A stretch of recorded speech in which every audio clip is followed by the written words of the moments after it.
Upaya menekan kemacetan lalu lintas terus dilakukan lewat berbagai cara. Setelah kebijakan denda bagi penerobos busway, Polda Metro Jaya akan mendenda bus yang menaikkan dan menurunkan penumpang tidak pada tempatnya. Kemacetan di sejumlah ruas jalan ibu kota dipicu berbagai faktor. Berbagai cara untuk mengurangi macet pun diupayakan. Rencana selanjutnya, denda tak hanya dikenakan bagi kendaraan yang menyerobot jalur bus Transjakarta. Polda Metro Jaya juga akan terapkan denda bagi bus yang menaikkan atau menurunkan penumpang tidak pada tempat yang seharusnya, yaitu halte bus. Pelanggaran tersebut diantaranya kerap terjadi di kawasan MT Haryono, Cawang, Jakarta Timur. Selain mengangkut penumpang di sembarang titik, bus bahkan nekat parkir di busway untuk menaikkan penumpang. Mereka mengaku terbiasa melakukannya karena selama ini tidak ada sanksi tegas. Terkait kebijakan denda atas pelanggaran ini, sejumlah supir bus merasa keberatan. Ini juga kalau kena sanksi juga awak bus juga kita keberatan. Karena apa? Soalnya penumpang juga kerjasamanya bukan di halte, gitu. Maksudnya nggak berhenti di halte? Iya, banyak kan mereka udah disiapkan halte sampai busuk, sekarang juga mereka nggak nunggu di halte.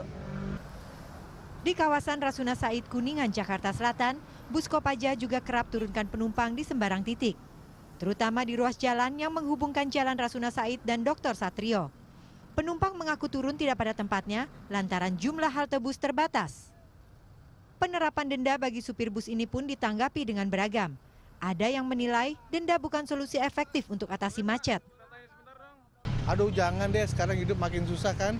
Polisi jadi denda-denda, mereka kan supir, ya kondektur hidupnya makin susah. Hidup makin susah, untuk apa dibikin denda sih? Karena ini Pak, untuk menghindari kemacetan, menurut Bapak gimana? Kalau kemacetan, saya rasa itu yang paling baik pemerintah mempercepat bikin MRT.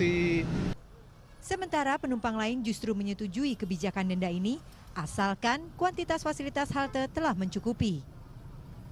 Sebenarnya nggak apa-apa ya kayak gitu, asalkan ya satu haltenya itu diperbanyak dan fungsi halte tuh benar-benar dikembalikan seperti awal gitu ya. Maksudnya kan karena selama ini halte malah justru jadi tempat orang jualan. Pokoknya haltenya dibanyakin aja agar kita juga kalau turun nggak terlalu jauh dari tempat tujuan gitu kan jalannya gitu ya.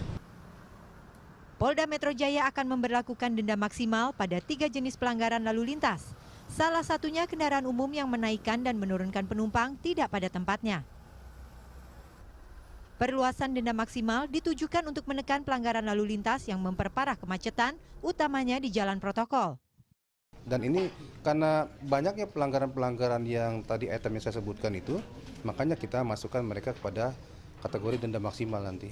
Termasuk yang tadi menurunkan menaikkan penumpang sembarangan? Ya, itu bukan hanya membahayakan diri mereka, supir dan penumpang, membahayakan juga pengguna jalan yang lain, juga membuat kemacetan. Polda Metro Jaya bersama pemerintah Provinsi DKI Jakarta, Kejaksaan, serta Pengadilan Negeri akan menentukan pemberlakuan kebijakan denda maksimal pada 25 November mendatang. Peraturan untuk memberi efek jera pada pengemudi angkutan umum agar tidak lagi berhenti sembarangan. Tim Liputan melaporkan untuk NET.